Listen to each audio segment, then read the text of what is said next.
They looked like any ordinary elderly couple. Wrinkled hands, quiet demeanor, slow southern drawl. Ray and Faye Copeland blended in with small-town Missouri life until authorities discovered what was buried beneath their farm. America would come to know them as the oldest couple ever sentenced to death. Their crime? Luring drifters into a deadly scam, murdering them in cold blood, and burying the evidence, literally. This is the chilling story of how a seemingly innocent pair of grandparents turned into ruthless serial killers. Intro visual cue. Grainy photos of the Copelands, old farm footage, eerie violin music. Welcome to Dark Truth, where we uncover the darkest corners of the human mind. Today, we explore the twisted legacy of Ray and Faye Copeland and how the deadliest grandma and grandpa in America fooled everyone until it was too late. Ray Copeland was born in Oklahoma in 1914. His early life was marked by poverty and instability, but it didn't take long for him to find a shortcut through life: crime. By the time he was in his 20s, Ray was already forging checks and stealing livestock.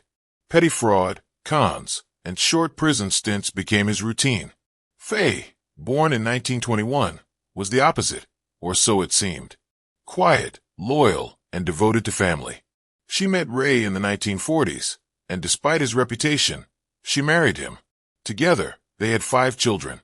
What no one knew was that behind Faye's soft-spoken manner was a woman willing to follow Ray into darkness. By the 1980s, the couple lived on a small farm in Mooresville, Missouri.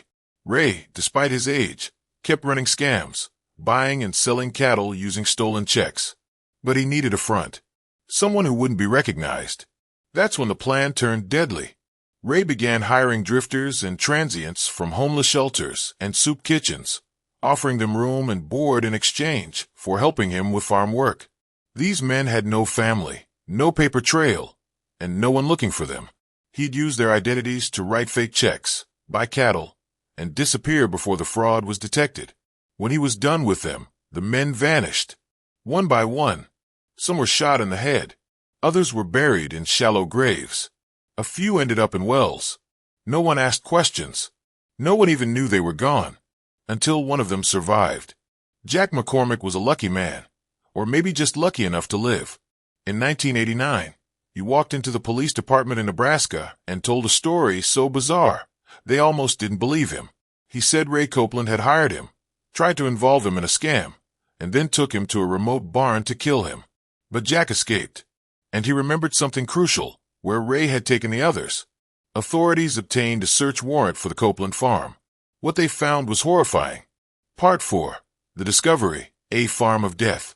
The search team found bones, lots of them, buried in shallow graves and old wells, scattered across the property.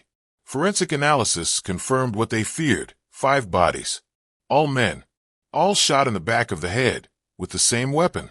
Inside the farmhouse, they found a disturbing ledger, handwritten lists of names with X marks next to some of them. Faye claimed she had no idea what the list meant, but investigators believed otherwise. The ledger, along with physical evidence and Jack McCormick's testimony, formed the backbone of the prosecution's case. Ray and Faye were arrested and charged with multiple counts of murder. In 1990, Ray Copeland was convicted on 5 counts of murder and sentenced to death. Faye's trial came shortly after. Her defense argued she was an abused wife, manipulated and coerced into compliance. But the jury didn't buy it. They saw her as a willing accomplice, especially given her role in maintaining the ledger of victims. She too was sentenced to death. This made Ray and Faye Copeland the oldest couple in U.S. history to be sentenced to death. Ray died of natural causes in prison in 1993, at the age of 78. Faye's sentence was later commuted to life in prison after public outcry over her age and possible victimhood. She was paroled in 2002 and died in a nursing home in 2003. What makes the Copeland case so chilling isn't just the murders. It's the contradiction. The image of a sweet, aging couple quietly farming their land, while bodies decomposed just yards away. It's the betrayal of trust, the calculated use of vulnerable men, and the complete lack of remorse. Even today, the case raises disturbing questions. How many victims were never found? How did a community overlook so many disappearances? And was Faye truly manipulated, or a mastermind in her own right.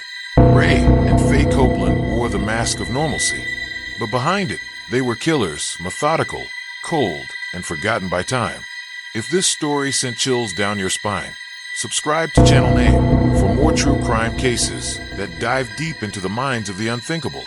And let us know in the comments, was Faye a victim of control or an equal partner in murder? Thanks for watching. Stay safe, stay curious, and remember, not every monster hides in the shadows. Some are hiding in plain sight.